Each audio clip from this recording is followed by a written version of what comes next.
Hello and welcome to How to Win the Lottery Season 3 Internet Module Author Interview of Shitstorm.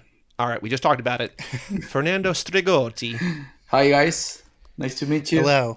What I love about your name is that on Twitter you're like, I cut out all the nonsense. It's F_SD. Just like, here's who I am, and just 3 letters. That's all you need. I kind of afford people try to get people to spell my surname. It's not gonna work. Well, welcome to the show. Thank you for joining us, and thank you for writing Shitstorm. I do have I said the word shit today more than I have in months just talking about this book. So I guess thank you for that. I apologize in advance for all the swearing. No, that's good. quite all right. Something that interested me about the book was that for the first 2/3 or so of the novel, the pace is sort of relentless. It mimics sort of the way that we have these conversations about this stuff, and mimics the subject matter of the cycle of the titular shitstorms.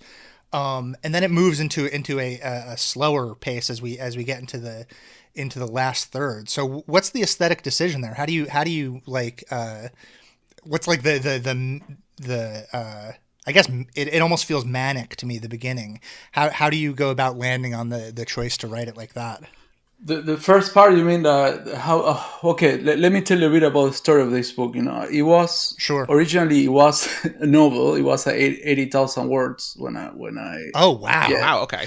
I wrote 80,000 words, and I was doing it for years. I started working on it in 2015 or something like that, when all these new tribes started to appear online, the men right activists and the Trump supporters and the Brexiteers, and you start to have this, I get the feeling that at least in the Anglosphere, things began to heat up really intensely in that time, around that time. So I started to work in a novel, and I did write a full manuscript of it, and I didn't like the result because it felt he suffered from too much narrative, it was like he tried to have too much plot, and I wanted to capture that feeling of being online, and that kind of manic pace of the way that online discussions, how they move, everything seems to be so fast. I had it for years in my drawer, and in January, I think 2018, I met with the editor of Open Pen, which is Sean Preston. At the time, we were in friendly terms, but I wouldn't say we were friends at the time. We are friends now, but we went to see a football game here in Hackney, in East London, a team called Leyton Orient. And he said, "Oh, listen, mate, I want to start doing these very short books, around 20,000 words. He calls them novelettes, which I find is an interesting name." In Spanish, at least in Argentina, we don't think about these terms. This would be a short novel, for me. Yeah, right. Yeah, we don't consider. But anyway, he wanted to do these books and said, "You have anything?" And just out of bravado, I said, "Yeah, I got this book which is 80,000 words, and maybe I can cut it into 20,000 words because I think it would work better. It would capture that kind of intensity." Yeah, so why don't you have a go? And I did that, and I did the first version of this shitstorm that you read. It was 100% the same pace as the first 2/3 of the book. Yeah, it was really intense, and it became relentless. It was too much. I think even for a 20,000 words book, it was excessively. Too much pace, too much of this shitstorm one after the other. I felt that it had no density, and I felt I don't want to spoil the book for whoever is listening to this. Oh, you can spoil. Okay, spoil it. We assume that people have read it. People will have read if they get to this point. Okay, cool. So I wanted to bring it back to real life, in a sense of to somehow say, we have all these online lives now, but at the end of the day, we still live and die in the real world, which is, of course, online life is part of the real world, but there is another kind of material, concrete, tangible world where things are decided, in my opinion. And I wanted to bring it back there. And that's why I came back to the story of the hunter at the end.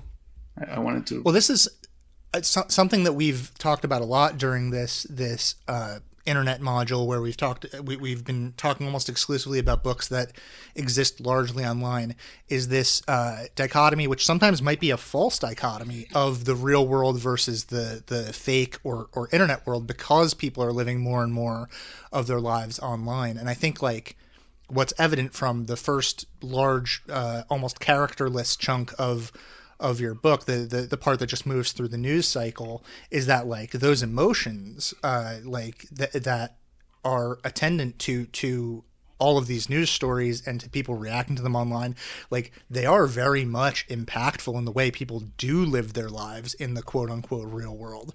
So like we don't have solid concrete characters. I mean, you have the ciphers for real world characters, that is the Owen James and O'Neill, who I assume that those are stand-ins for actual people, the way that you have kind of stand-ins for Ricky Gervais and Mia Farrow. Yeah, they are. They are. Yeah, right. Well, I have guesses as to who those people are because they exist in America as well. I'm not as familiar with the British press. Like I think that it weds the dichotomy of those two worlds by bringing us back to the hunter and showing us his life as it moves forward in those 15 years towards the end of the book. Yeah, I mean, I think you are hinting at something that is important. You're right. There is it's a false dichotomy, the online life and the real life, like I call it, because I don't have any other kind of way. I mean, that's what I call it too. That's that's just like the vocabulary that we have, and something we've struggled with like all kind of season, because like especially whether there's like we read Snow Crash by Neil Stephenson, where there's like literally a second world like the metaverse, or just like people who spend their life on like 4chan or 8chan or something like that, where it's like how do you, because it to them it is real life, right? Like we've kind of sort of struggled with like how to separate, like how to actually define one versus the other in most of the episodes of the season. Yeah, I mean, I heard a concept. I can't remember where I heard it, but I heard people talking about the meat space, in the sense of flesh. And yeah, sure. And I think that probably that captures what I wanted to do, because I think even though our lives, online lives, and the life in the meat space, let's say, they are completely intertwined now, I do think there is an ontological weight in the mid space, in real life, that is not the same as online. I think things are still decide in mid space, and this is a thing I wanted to capture in the book, because I feel there is a sense, especially among people who are very active on social media, that they're changing the world on social media, and you can't do it. But as long as you have foot soldiers in the mid space, and I mean, this is a complicated matter, because there are people who say, okay, yeah, but wait a minute, because social media gave a platform for people who otherwise wouldn't have a platform. I absolutely agree with that. I think it can be super useful, and I want to be clear about this in the sense that I'm not against the use of social media. I got my accounts on Instagram, Facebook, Twitter.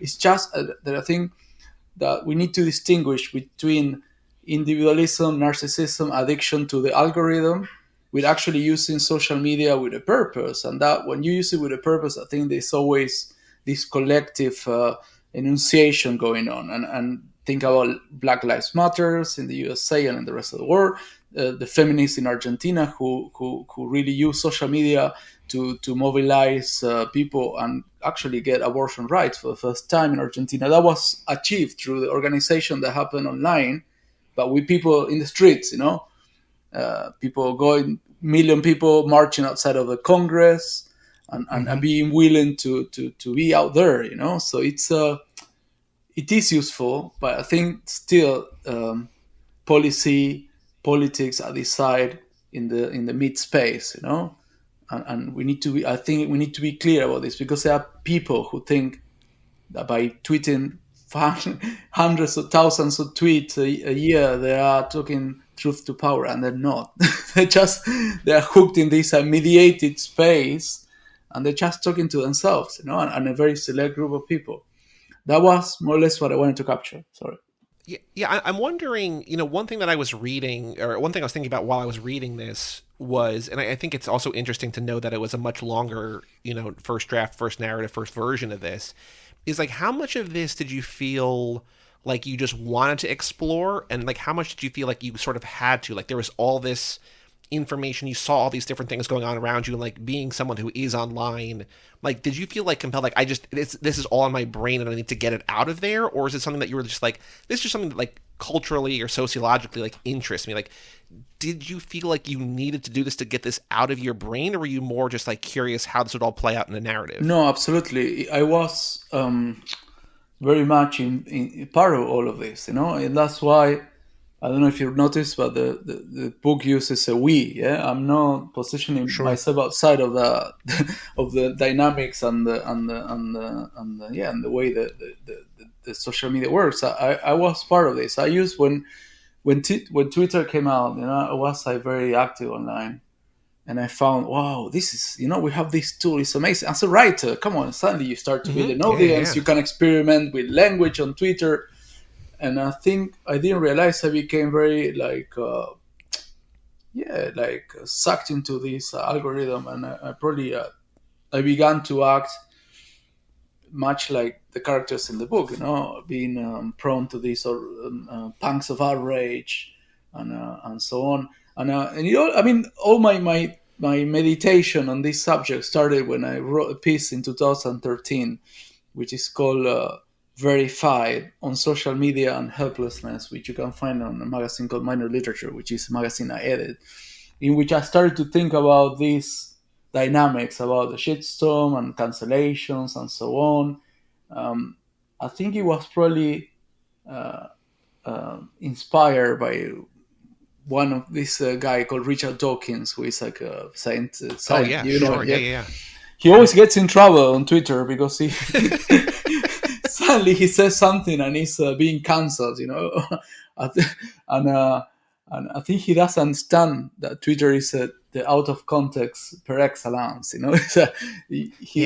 doesn't understand that, and suddenly he's being accused of being a fascist and I don't know, racist. I don't think he's a fascist. I think he's just a moron, who doesn't understand how Twitter. Well, I think he's an old. He's kind of an old man who doesn't really understand how the internet works and doesn't understand that absolutely the things that he's saying are going to be like contextually repurposed, which is interesting because Richard Dawkins he's the geneticist who coined the term meme that has been reproduced entirely like as an internet thing, right? And I think what's interesting about that and about the way that you were describing, like when you first joined Twitter, is that I remember when Twitter first started, there was like I'm always, I'm not like involved in comedy, but I love stand-up comedy and comedy podcasts and stuff like that. So like I sort of, tend to follow comedians. And I remember even back then there was like this debate, like, well, why would I give my jokes away for free? Like there was like an inherent misunderstanding of like what the platform could be.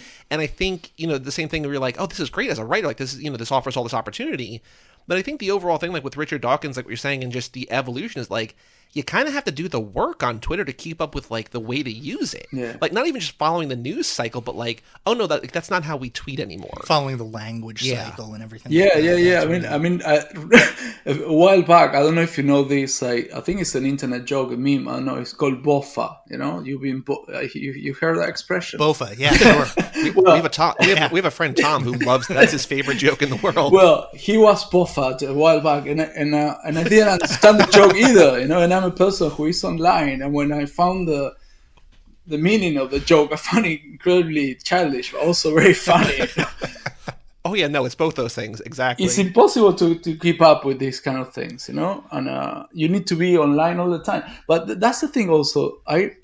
My argument in that piece I wrote, the non-fiction essay, it was, I wouldn't be on Twitter if I had another platform. You know what I mean? Mm-hmm. It's for me, being active on Twitter is like a kind of concession of powerlessness, in the sense that where you don't have access to the Guardian like Richard Dawkins has.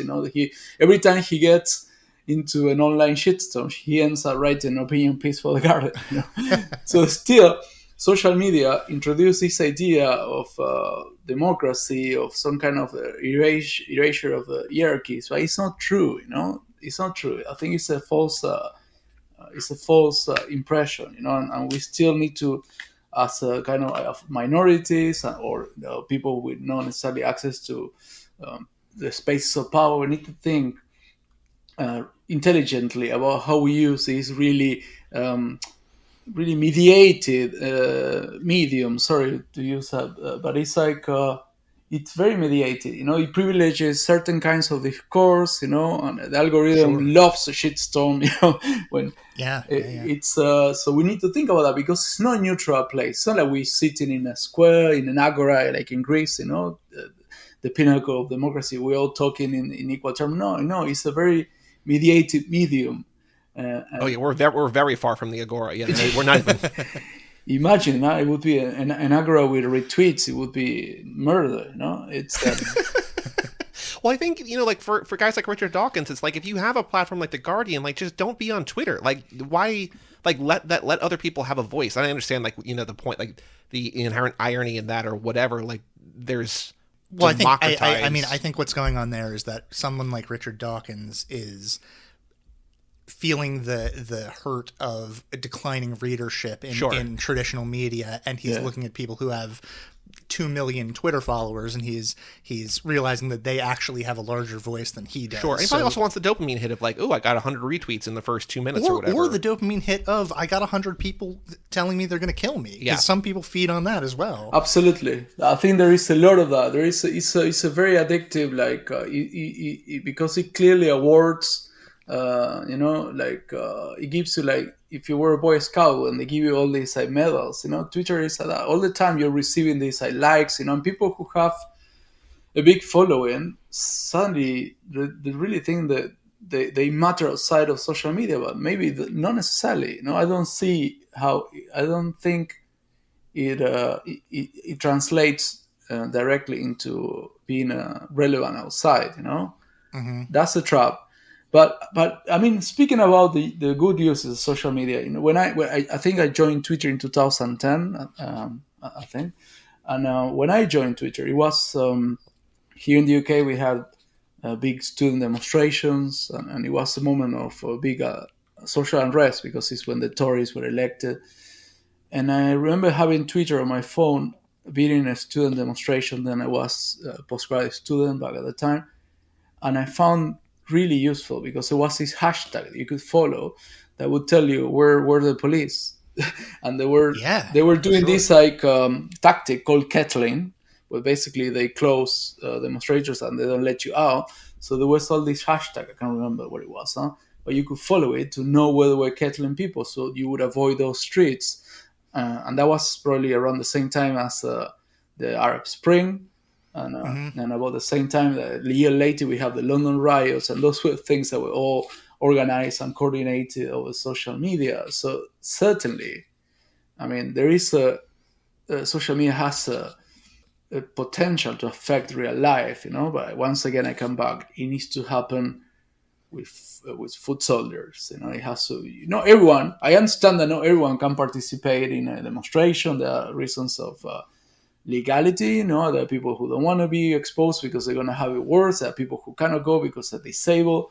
Fantastic, that social media allows you to participate at distance, but you still need people willing to go out in streets and to put pressure, in that kind of direct way for whatever happens in social media to be relevant, Yeah, for sure. I think another thing that the book does for me is, I think it correct me if I'm wrong here, and I may have it completely wrong, but I think the book has kind of a leftist perspective. But even among that leftist perspective, there is like significant criticisms of the vocal media figures of the left, and I'm wondering if that and also I think is more like as a book that I perceive as having a leftist perspective. I also think that it is somewhat sympathetic to the media figures on the right, who are making largely the same mistakes that the figures on the left are, which are mistakes of context and things like that. So I guess what I'm wondering is, do you think that it's possible for those people to get that right, or are they so down the hole of confirmation bias, or are the subjects just too big and you can't have those conversations at that level because you have to be able to like constantly recontextualize yourself in conversation? Is it possible to have these conversations when there is such a shitstorm happening? Well, okay. First of all, yeah, I am a person. I would say I'm of the left. I want to believe I'm of the left. I'm a trade unionist. I dedicate a lot of my free time to trying to organize people in my work. So I'm always been on the left. I'm not necessarily opposed to identity politics in the sense that I think all politics is about identity always, if it's either working class identity or like gender or race, race or whatever, it's always about identity. But I do think that the left has a problem, at least in the Anglophone world, about certain loss of perspective, about materialism. We need to talk about issues that affect people in the pockets more. We need to, and I think in the UK now, apparently they will raise the electricity and the gas at 300%. So we're not going to have a choice but to bring the conversation there. But I think we lost a bit of the perspective. But also, one of the problems I find in current discourse is this idea of opinion. We need to react to events almost at the same time they happen, and we have no sense of perspective. No sense of oh, wait a minute. Before I start, let's say in the book I use the case of a terrorist attack that both the left and the right claim for their own agendas. Say no, suddenly this is a lone wolf. No, actually, this is not a lone wolf, and both are waiting for this confirmation that will tell them that the person who committed the terrorist attack is the enemy, instead perhaps of waiting for the corpses to go cold before, and wait and try to process the pain and the tragedy of the loss of life. I think we have a problem in the left in the need to react live to this event. The right has it, but I have no problem with the right having problem. That's their problem, it's not mine. But I do think that this there is like this new figure of a new sophist in a way, which are the opinion piece writers who are grifters. Like this Owen James in my book. There is Brandon O'Neill, who is the one on the right. We are being many of our ideas and our political ideas are being almost like influenced by these opinion pieces that have no density. They change from one week to the other, and I think we got a problem there in that kind of environment, or I kind of find I want to use another word. We have like a constellation. That's the word I want to find, where we have opinion pieces writers, people having opinions about every single thing that happens in the world live at the same time, and we all lost in this need to communicate all the time live, and we're not thinking, and when do we think? To think, you need to take a step back and slow down, I feel, and sometimes you cannot think for a couple of days after something really big happens, For sure. Someone said on Twitter, I can't remember who said it, it was a while back, some Twitter user said, some people think that the foreign embassy of some country, they have to condemn every single event that happens, and I don't think we should. I don't think it's useful, Yeah.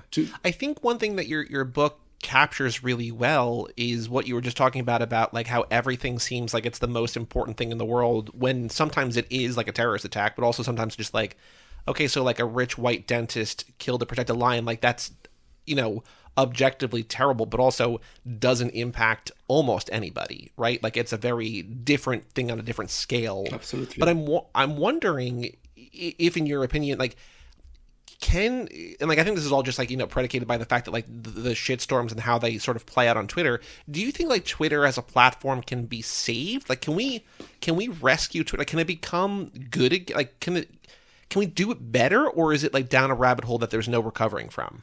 Oh, That's a good question. I don't know if it can be safe, but I certainly do believe that it can be used in less harmful ways. For ourselves as people, in the sense that I don't think you need to broadcast every single fart that crosses your head.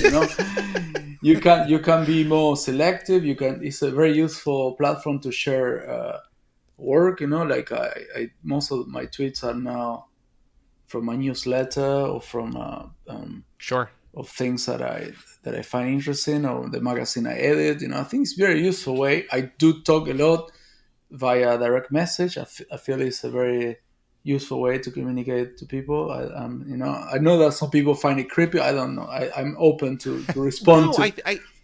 I think there's something about it, like what we were saying before, that like there are right. Not, I don't know if it's like objectively right, but there are like right ways to use it and wrong ways to use it. But it does feel like what we were saying before, that like you kind of have to do more and more work to create not even like an echo chamber, but just like, I don't need to deal with this toxicity, like the trending topics, or like your friend liked this tweet. Just like, I don't want to see any of that. Yeah. I think. I mean, I'm very like with Twitter. I think I follow, I don't know, like 150 people. Mostly I know all of them in person, in the sense that Sure. I at some point I was doing this I follow back thing, which is nice. You come across as a nicer person, but then you end up with a lot of uncurated shit, Yeah. Mm-hmm. Consuming. And you can see the way the social network Twitter tries to influence. It tries to now you suddenly see not only the tweets that the people you follow tweet, but also the tweets I like and the trending topics. And you might like this. They sold this like. They need you to click, because they basically they trade on clicks, So but I do think I got a 11-year-old, she's not on Twitter, thank God, but it's what comes is much more visual, Kids are all on TikTok and Right. and it feels old Twitter in a way now, Sure does. Yeah. It feels very old. And I think that's what I like about it. Like, it's a different, more word based. It's what's good and what's bad about it. I think it's what it does. So I don't know. Yeah, but then I wonder if new generations will use it differently. No, Almost certainly, I think, right? if new generations even come to it, because I mean, Facebook is getting phased out. I think Twitter probably is next to get phased out, and then Instagram will just keep evolving past. But I think like what's also interesting about Twitter is that like nothing's really replaced Twitter. Like No. in, in certain ways, like Twitter replaced part of Facebook, and so did Instagram. That's why Facebook bought Instagram, because it's like, oh, we see that this is replacing us to a certain extent. But like the text-based thing, maybe we're just going to move like a post-text world where nobody writes or reads. Like it's really going to become idiocracy. I don't know. But how old are you guys? What's your age? I'm 39. 39? I'm 34. 34. Yeah. Oh, do you remember before social media, when there were all these chats platforms, or even ICQ? You remember something called ICQ? Yeah. It was like a messaging app. Twitter didn't really invent the wheel. They just made those places open. Yeah, they publicized it. And I made micro celebrities out of people, because suddenly you have these tweet stars, we call them in Argentina, people who are not known for any talent, but having like 30,000 followers on Twitter, and they can be very influential, in politics. Sure. And I wonder if that same phenomenon can be replicated in other platforms. I guess so. Influencers, Instagram influencers are very big. And TikTokers as well. I think there's a degree to which, and I think this returns to your book a little bit, and I talked about this when in the episode where we actually talked about your book, where there is this almost like in America, the political philosopher Michael Parenti talks about it, and I guess Adam Curtis kind of gets at some of this stuff in his documentaries, but this idea of a curated reality where the media gets to decide what everyone sees in a broader sense, and these things that can only actually be physically experienced by such a small number of people are being told how to experience them in a much broader way. And Twitter, what Twitter does with things like what you were talking about the experiential feeling of being at a protest and stuff, and having Twitter sort of being able to guide your movements away from police, or the Arab Spring, where that was essential in communicating to a larger world. Like Twitter provides like almost like a mass curation in really interesting ways that sort of both enhance and limit the echo chamber. But it really depends on how you learn to use Twitter, and whether or not you're someone who journeys outside of the echo chamber to argue, or journeys outside of the echo chamber legitimately to grow as someone who wants to, know the information. And I'm struggling to come to a question here, but I think it's got something to do with, like, in the context of your book, there are all these situations that it feels like everyone feels the need to weigh in on. And each person that's weighing in, one of the reasons why it's important for them to weigh in is because they feel like they're getting their opportunity to curate in the way that, like, Brian Williams has gotten the opportunity to curate, or Richard Dawkins has gotten the opportunity to curate. So it's like this Twitter and the appeal of the shitstorm is maybe like we all are looking for our own opportunity to be like, to influence the way other people think about this thing. Absolutely. I think we can connect this with Andy Warhol's 15 minutes of fame kind of thing, but it's like 15 retweets. It's like, in the sense that you feel suddenly you matter, you get this like, 40 people like my witticism, I matter.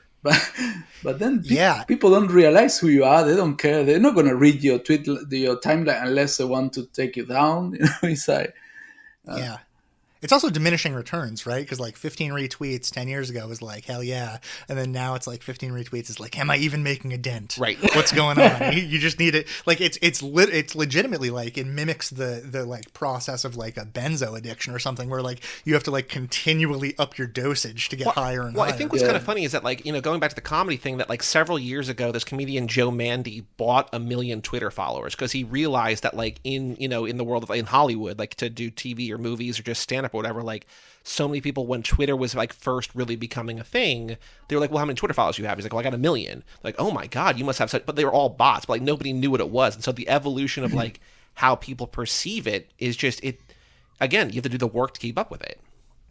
Yeah, I think, in the same, and even being verified on Twitter at some point meant like, like a kind of, it was like a kind of, suddenly you are verified, and you being validated. It's weird. And then there's a backlash to that too, like, oh, you're a blue check, you're one of those. yeah. You belong to Twitter aristocracy. The thing with me, I was verified. I don't know when, probably 5-6 years ago, and I didn't. Congratulations! Thank you. That was a life achievement. I didn't even request to be verified. My university, where I work, I teach a unit, put my name in the website, and the next day I woke up and I was verified, and I said, what? And there was a moment where they were verifying academics. I don't know, they had like this really lax criteria, I think, for a while. Well, the people that I personally know who have been verified, one of our close friends is verified, and then he changed his Twitter name and he lost his verification. And he hasn't been able to get it back, which is really funny to us. But they're journalists, and so like they directly, I know 2 or 3 people that are verified, and they're all journalists, and like the reason why they're verified is so that, like, because they're in danger of people impersonating them. Right. Okay, well, maybe because at that time I also wrote a few articles for The Guardian, Open Democracy. Maybe they I don't know. They felt, yeah, that makes sense. I don't know. But it was weird. Suddenly I wake up and I see in my direct messages, oh, congratulations, people who, what are you talking about? I didn't. And it was weird. And ironically, in that piece I told you about Richard Dawkins, the essay, he says that if I ever was verified, I would quit Twitter, because it meant that I arrive at some kind of place, that it means that I have another platform. I don't have a platform. I just verified on Twitter, which is a fantastic kind. Probably someone read the article and thought, I'm going to troll this guy. I'm going to troll him, see if he really quits Twitter. He can't quit. He's so addicted. Because this is another thing I find fascinating. I want to repeat this. I find dynamics of social media fascinating. I'm very interested in that. I spend a lot of time gossiping about things that happen online, and Sure. and one thing that I find fascinating is people who say, especially writers. I don't know if it happens in the United States, but here in the UK, you have all these people who announce Twitter breaks. Yeah. I'm gonna take a 3 months Twitter break to finish a novel, and they never last more than 1 day or two. You know?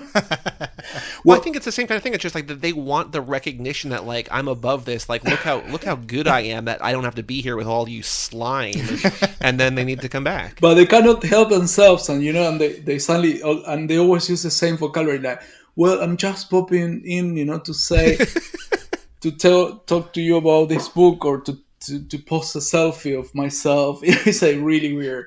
They love the slime. They love the slime. They love it just like we do. Of course.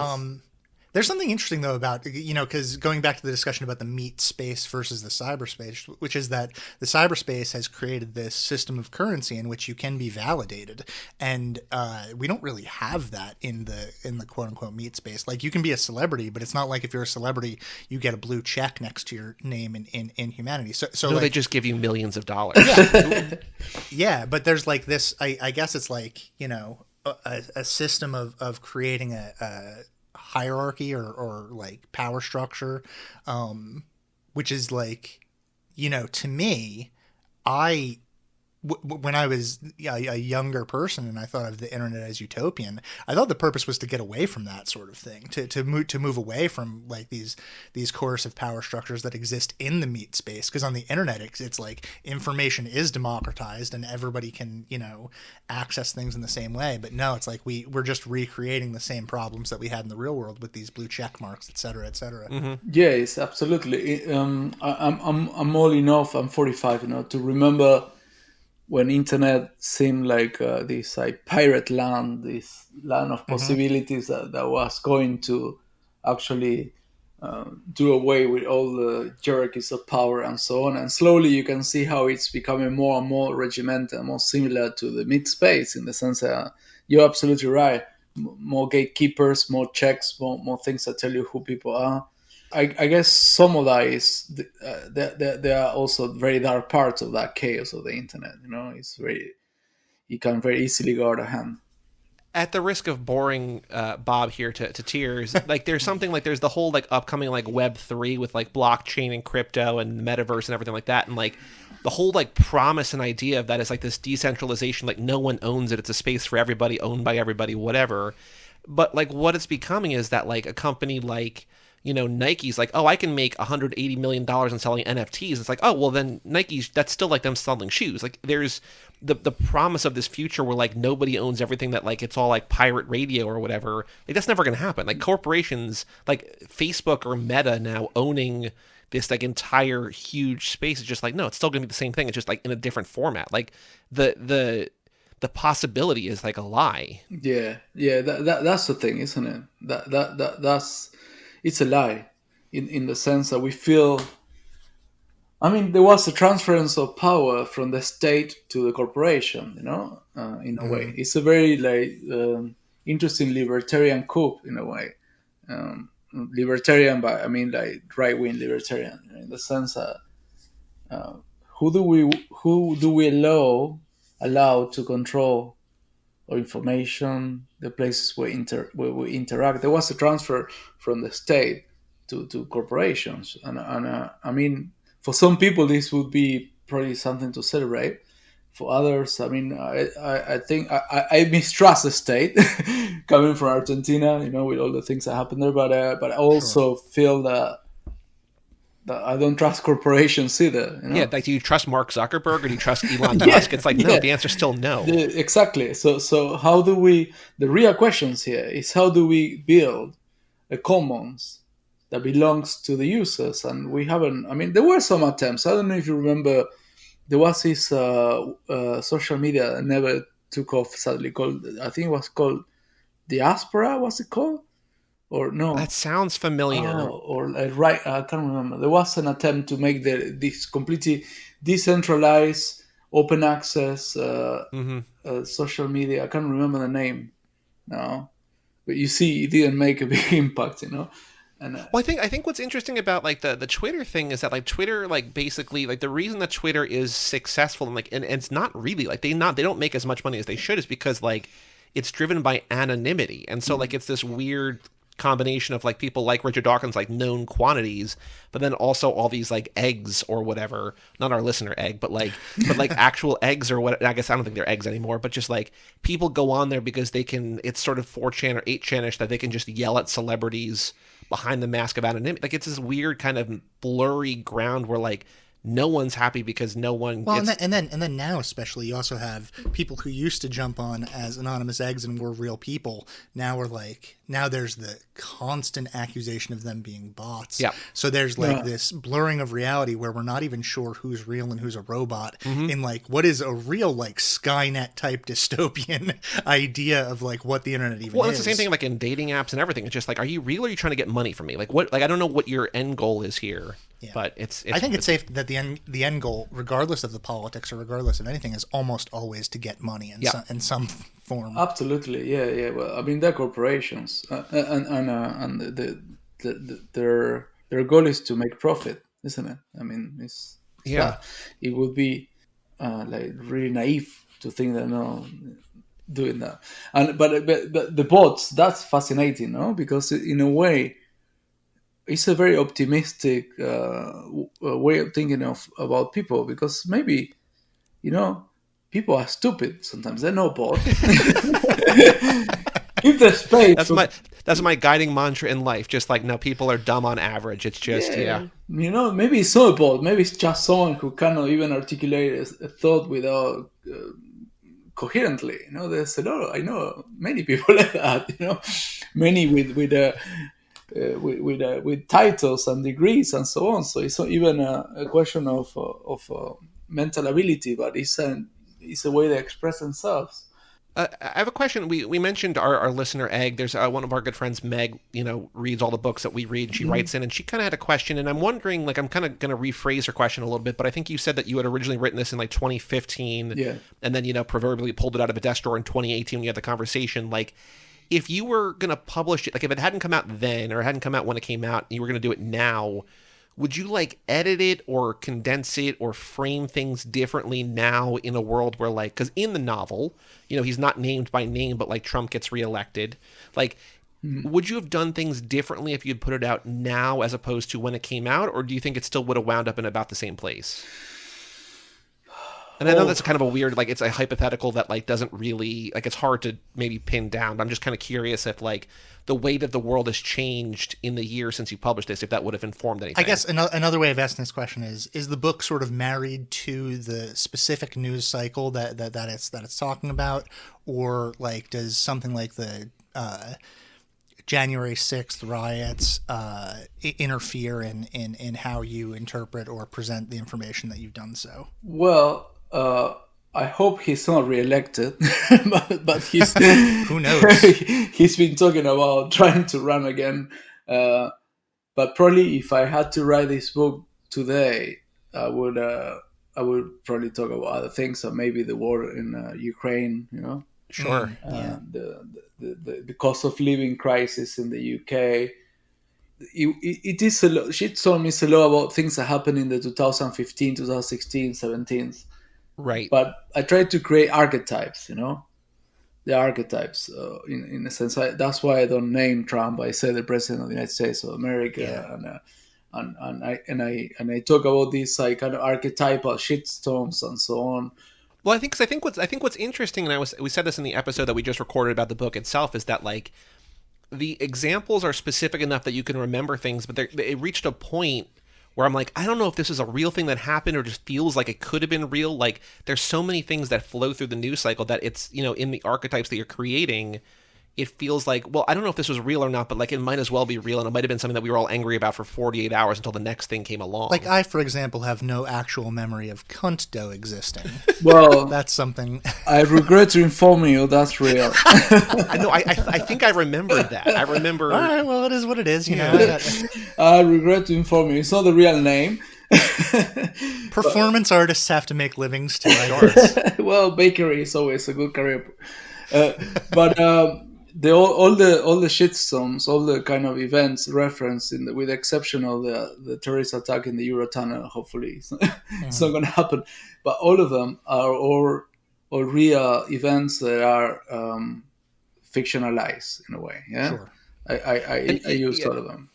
And even the things that like the performance artist Baker, this year there was that woman on TikTok who went viral for like her pink sauce, that people were like, I need this pink sauce. And so she was just like a woman like on TikTok, and she's like, all right, I guess I'm gonna start a business now, and then got in trouble immediately because like the quality control was so poor. So like even if it wasn't real, like it becomes real. Like on a long enough timeline, all the insanity that you could ever imagine is gonna happen on Twitter, and people are gonna be angry about it. So you need to up the ante, exactly. That's the problem. Yeah, that Kanto is, I'm afraid, is real. Yeah, there is a blog somewhere about that. Oh, I'm sure. I'll look it up. Be careful. One question that we ask, actually we have two questions because Bob's going to have a question about the outro music that I don't want to forget, but one question we ask all the authors that we talk to is that if people read Shitstorm and they really like it, are there other books similar? Because, each season of the show is themed around a theme or like clumped around a theme, and this is the internet. Like, are there things that you have read, you're familiar with, that if people read Shitstorm and really liked it, you would encourage people to go out and find? Or it doesn't even have to be about the internet, really. Like other things that you've read recently that you love, but just like, recommended reading. If you're building a little mini module around Shitstorm, what else would you encourage people to go read? Well, there is a book by a guy called Richard Seymour, published in 2019, which is called The Twittering Machine. And okay. It's a non-fiction book, but it's a really good analysis of what we've been talking about today. I mean, it's a really good book about all these social media dynamics and the reward system and the dopamine rush and so on. And then there is a book called In the Swarm by a Korean. He's called Byung-Chan Hal. In the Swarm. It's about digital life, and I highly recommend that book. I don't read a lot of fiction, so I'm sure there are books that deal with this in fiction. Yeah, no, it doesn't have to be fiction. It can be, I think nonfiction works. Well, I think that's what's exciting about like the time that we're in is that like this is all so reactive to like what's happening, both fiction and nonfiction. It's just like people just trying to make sense of it. So this book, in the Swarm, was published a year before Shitstorm, and actually it was an inspiration for it. The analysis of what we gain and what we lose on social media was really good, and I think the book is a reaction to, I don't know if you remember this massive shitstorm about a woman called Justine Sacco. Yeah, sure. Mm-hmm. You remember that one? She was cancelled because she tweeted something completely crazy before she boarded a plane to South Africa. Yeah, it was. I'll repeat it, but it was something like, I'm in Africa. I hope I don't get AIDS or something. I'm in Africa now. I hope it. Yeah. I'm white, but I mean. That's right. I won't get it because I'm white. Exactly. Yes. Yeah. But if you look at her timeline, it was clearly kind of this ironic joking of a white person who is aware of the problems of race, But she's written about in Mark Ronson's collection, So You've Been Publicly Shamed. Okay, that's the third one I was going to mention. Yeah. Okay, yeah, cool. That's a fantastic book as well. Sure is, yeah. I did read it. I waited until I finished Shitstorm to read it because I didn't want it to influence my own writing. But it's a great book. Yeah, in the discussion that we had about your book, we talked about Lindsay Stone, who's also someone who's brought up in the Mark Ronson book. I can't remember who she. Oh, she did she had a photo taken of her giving the finger and shouting at the Arlington Cemetery. Oh yeah. And then she lost her job helping disabled children and things like that. Even though it's another thing where it was like she's clearly joking, and like, even if this is offensive to some people, the reaction to her was like, some people were like, I'm gonna cut off your head and put it on a pike and things like that. And it's just like, all right, because she like yelled at a cemetery. Are we really? But we are. That's who we are. Yeah. That's who many of us are. So yeah, it's fun. It's crazy how things can get out of hand. I think that's also, and I don't know if this has anything to do with anything, but being in the UK, I don't know if you're familiar with like the whole Wagatha Christie trial. Are you familiar with that? Oh yeah. Do you know about this, Bob? Haven't heard of it. So like there was this like libel case. I'm not going to go into the details here because nobody needs to care.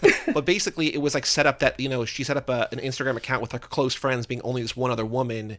And so only this one woman was seeing these like, stories or whatever. And this woman was leaking them to the press like, oh, look at what she's doing. And they proved that like this woman was like going out to like sully this other woman's name because she was like the only person who could possibly know these fake things. Yeah, she was selling it to the press. Yeah, they were like the wives of two footballers, I think. Yeah. Yeah, and so it was this wild thing where it's just like it's a sort of like a minor personal shitstorm of these like celebrities by association, but then became actual news because there was like multi-million-dollar like court case based on Instagram close friend stories. I gotta say, Wagatha Christie is pretty good though. the UK does puns better than we do. Oh, they love it. They love it because Wag's like wives and girlfriends of footballers. Yeah. But I mean, one of my favorite podcasts, Who Weekly, had been covering this for months because it was like the dumbest story, but like also fascinating because like no one should care, but it was compelling because of like just how crazy it was. So whatever. Yeah, that was a big news here. I'm sorry you also know about it. For months. It was ongoing for so long. No, but the ironic thing is that the woman who was accused is the one who took the accuser to the libel trial, so she lost. It was like a really bad move, but anyway. It was so dumb, but I loved it. They can afford it. Yeah. Although I think she might like go into bankruptcy because like she got hit hard because like I think in the UK like if you lose the case you have to pay both sides. Yeah, she lost $3 million or pounds. Sorry, it's a lot of money. It's a lot of money. Yeah. I have two questions left. One is about the book, and one is so I have been reading a lot of these books this semester with like a sort of strict Freudian view of things, especially because in a lot of these books shit seems to come up a lot, which is like the anal trauma stage of infants. And I think it brings us back. I think this brings us back to the very beginning of this conversation, where the distinction between the meat space and the cyberspace is like your guy, the what I'll call the main character of the book, if there is a main character of the book, the hunter / dentist, like he does die a very physical, material death. And I think this is also a return to what you were saying before about material conditions being sort of supplanted by identity things and stuff like that. But like he is a human being who gets dead at the end of the book, and his shit flows out of him, and his piss flows out of him. And these are physical things that exist only in this world. And so do you resist a Freudian interpretation of this, or is it like this idea of shit as the while losing control of things, and then like wait, okay, I'm losing it. I'm losing my thread here. No. I mean, does this make sense? No. Can you piece together where I'm going? I know where you're going, and it does make sense because I mean, yes, I mean, it's not a coincidence that the guy shits himself. When we talk about someone dying in Argentina, we say "cagó fuego." He shot fire. It's an expression. That's so beautiful. He shot fire, cagó fuego. But also, last year someone asked me to write an introduction about an anthology about poo. So I wrote an introduction about this anthology about poo, which is and I use a Freudian kind of psychoanalytic approach to it, because I think poo is central to the human experience. It sure is. I mean, it's it's one reason why we have a ton of food, for example. Yeah. So there's that, and okay. But yeah, all right. That's and it's central to like the physical existence of humanity, right? It is absolutely. It is a signifier for consumption, and consumption is life, and defecation is death in a lot of ways. So it's really like, in a lot of ways, the thing that actually centers us in the real physical world. There's no way to get away from shitting. No matter, you can have as many blue checks as you want. You can have as many retweets and as followers. You are still a person that is going to shit. Absolutely. I think the check should be brown on Twitter. Love it. And I do reject Bob's notion before that it doesn't exist in the other world, because there's the poop emoji, man. Even we can't escape it. There's still a poop emoji. All right. Even in the other world. Fair. And then the fine. Well, actually, there's two questions. One of which is counter to everything that we've talked about so far. But we have this thing that we've just started doing, which is because this is like a platform in which you can say anything that you want. The podcast or Twitter or the podcast, yeah, and it can be used as a source. I don't know if you have a Wikipedia page or didn't look for your Wikipedia page. No, I don't have one. Okay, well let's make you one, and then you can say whatever you want here. It can be a lie, it can be radically untrue, and we will use our podcast as a source to put it on your Wikipedia page. Do you have anything that you'd like to lie about? Oh my god! Oh, you take me by surprise. We could say. It took me. I forget that we do this too. Like this is a brand new segment that he came up with, and I love it. But I'm pleasantly surprised every time he asks because I keep forgetting it. Well, can you put that I was born in Ulaanbaatar, which is a city in Mongolia, please, the capital of Mongolia. Absolutely. Like Chris Marker, the filmmaker. No, we can pretend I was born. Chris Marker. Wow. Ulaanbaatar. Is Chris Marker from there? He said he was, but he wasn't. Oh, he wasn't. Okay. No. Yeah. Well, shout out to La Jetée and other brilliant Chris Marker films. And then the final question, which is we have exit music on these things. Yeah. And do you have any song that you'd like to be your to see you out? You can do one song or two songs. So we really got two episodes about you. We got one about the book and we got this interview. So either one song or two songs. Totally up to you. Wait, give me a second. There is a band. I mean, I think there is a good song called Uncle Injuries by Uncle Injuries. Yeah, by Fujiya Miyagi. I'm putting it on the chat there so you can see. Okay, that's a good song to close. Beautiful. I love it. Excellent.